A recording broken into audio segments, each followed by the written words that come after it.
लुम्बिनी सांस्कृतिक नगरपालिकाको वडा नम्बर 11 मा अवस्थित मोगलहा चोकमा आयोजना हुन लागेको लुम्बिनी सांस्कृतिक महोत्सव तथा दाइजो मुक्त सामूहिक विवाहको यति बेला अन्तिम तयारी चलिरहेको छ। यसको जिम्मा प्राप्त गरेको टेन्ट हाउसको टिमको तर्फबाट यति बेला ग्राउन्डमा कार्य भइरहेको छ। साइडमा बाउन्ड्री लगाउने कार्यको 70% काम पूरा भएको टेन्ट हाउसको सञ्चालकले जानकारी दिनुभएको छ। मेरो नाम मोहम्मद खलिल चुरियार, गेडावा गाउँपालिका वार्ड नम्बर 6। यहाँ जुन यो सामूहिक विवाहवाला छ प्रोग्राम, यसको जिम्मा टेन्टदेखि लाइट साउन्डदेखि सबै जिम्मा मैले लिएको छु। अनि आज यो काम गर्दाखेरि पनि 2 दिन भइसक्यो, अझै हामीसित 4 दिन बाँकी छ। यो बाउन्ड्रीको काम लगभग 70% काम भइसकेछ। अब काम सामान आउँदै गरेछ, अब काम पनि भइरहेछ, 3 तिर 4 तिर काम भइरहेछ। कार्यक्रमको लगभग सबै तयारी पूरा भएको देखिन्छ। लुम्बिनी सांस्कृतिक महोत्सव यही आउँदो चैत्र 31 गते 13 अप्रेलको दिन हुने तय भएको छ। यस विषयमा जानकारी दिँदै हुनुहुन्छ आयोजक संस्था ग्रामीण समाज कल्याण संघको अध्यक्ष सफिउर रहमान अन्सारी। यो महोत्सवको अन्तिम अवस्था भयो। अहिले अन्तिम अवस्थामा कार्यक्रम स्थलमा हामी आइपुगेको हो। कार्यक्रम स्थलमै हामी छौँ। अब तयारीको सुरुवात भइसकेछ। यसलाई चाँडोभन्दा चाँडो यसलाई सम्पन्न गर्नु पर्यो र हामी लुम्बिनी नगरवासीबाट यसमा सकारात्मक सहयोग गरी यसलाई सफल बनाउने यो एउटा नौलो अनौठो र के भन्छन् एउटा कठिन कार्यक्रम हो। यसमा सबले सक्दो सकारात्मक रूपमा सहयोग गरौँ र हामी पनि, म यहाँ हाम्रो सचिवजी पनि हुन्छ। यो कार्यक्रममा हाम्रो युवा साथी कासिमजीको पुरा योगदान छ। यसमा हामी पनि सानो सहभागी एउटा ग्रामीण समाज कल्याण सङ्घको साथ लिएर हामी यसमा लागेकै छौँ।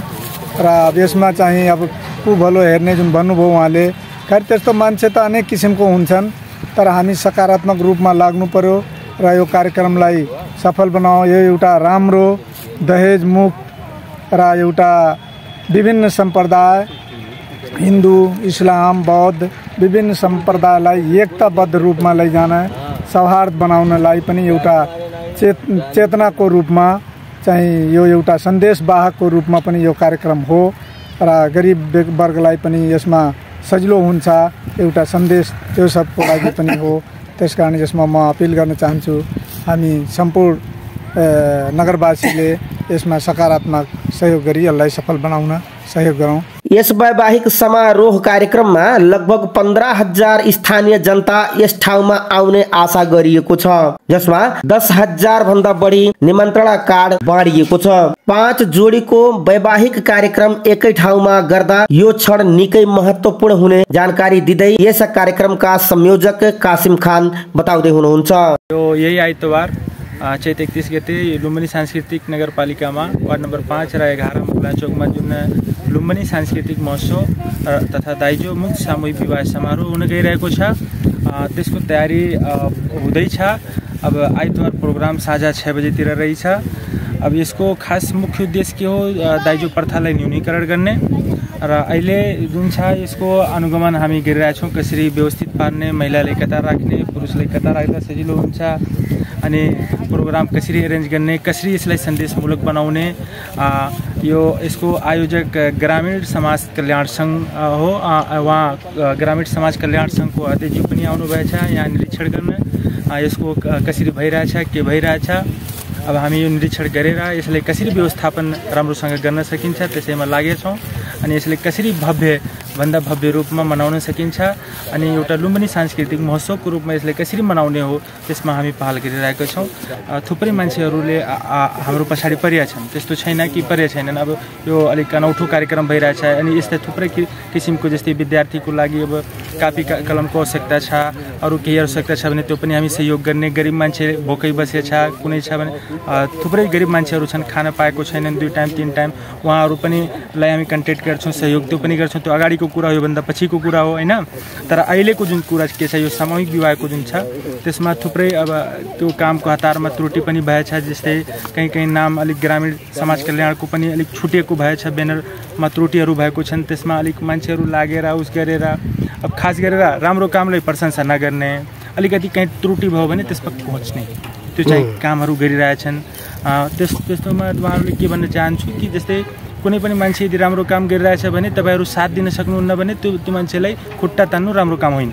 सही बात। खुट्टा तान्नुहुन्छ भने मेरो खुट्टा तपाईँ तान्नुहुन्न, तपाईँ खुट्टा तान्नुहुन्छ भने गरिब परिवारको खुट्टा तान्नुहुन्छ, तपाईँ खुट्टा तान्नुहुन्छ भने गरिब परिवारको छोरीको खुट्टा तान्नुहुन्छ, मेरो खुट्टा तानेर तपाईँ केही गर्नुहुन्न। हुन लागेको कार्यक्रम रूपन्देहीमा पहिलो पटक भएको देखिन्छ। एकै ठाउँमा 5 जोडीको वैवाहिक कार्यक्रम हुनु भनेको आफैमा एउटा गर्वको कुरा हो। कार्यक्रमबारे थप जानकारी दिँदै हुनुहुन्छ आयोजक संस्थाका सचिव राजेन्द्र श्रीवास्तव। यो कार्यक्रम विवाह सामूहिक कार्यक्रम हिन्दू मुस्लिम बौद्ध मिलेर जुन यो अगाडि भूमिका हाम्रो ग्रामीण समाज कल्याण संघले निभाउँदैछ, त्यसमा हाम्रो कार्यक्रम संयोजक अब्दुल कासिम जी सक्रिय रूपमा अगाडि बढिराख्नु भएको छ। यदि हामी सबै मिलेर यो काम सफल पार्यौँ भने आउँदो वर्षमा अहिले 5वटा छ भने आउँदो वर्षमा 10वटा हुन्छ। पूर्वी क्षेत्रमा यो सफल छ, तर हाम्रो यहाँ सफल छैन। हाम्रो यहाँ यो पहिलो खेल हो। यो खेलमा हामी सफल भयौँ भने सबैको इज्जत र मान प्रतिष्ठा बढ्नेछ। र कार्यक्रम संयोजक हाम्रो नौयुवा अब्दुल कासिमजी, सफिर रहमानजी, उहाँ पनि ब्याङ्कमा उत्कृष्ट सहयोगी हुनुहुन्थ्यो र म पनि एनजिओमा काम गरेछु।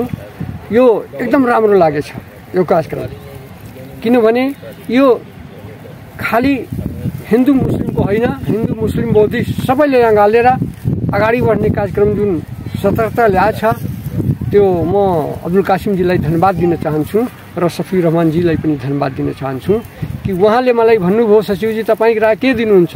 मैले भने हामी गर्ने र हामी गर्दाखेरि केही पनि त्रुटि आयो भने आउँछ, गर्दाखेरि त्रुटि नआउने कुरा होइन, तर त्यसलाई हामी सुधार गरेर अगाडि बढ्नेछौँ। कि आप लोग जरूर आइए, इसमें आ करके देखें। मैं आप लोग के घर पे कार्ड भी भेज चुका हूँ, उसके बाद में जानकारी भी दे चुका हूँ। हमारे पूरे साथी भाई पूरी कमेटी मिल करके एकजुट होकर के 5 टेम्पो हम लोग चलाया। 4 दिन पूरे नगर पालिका में बाहर भी गया, सबको जानकारी दिया। तो आपसे मैं गुजारिश करता हूँ कि आप लोग जरूर आइए इसमें।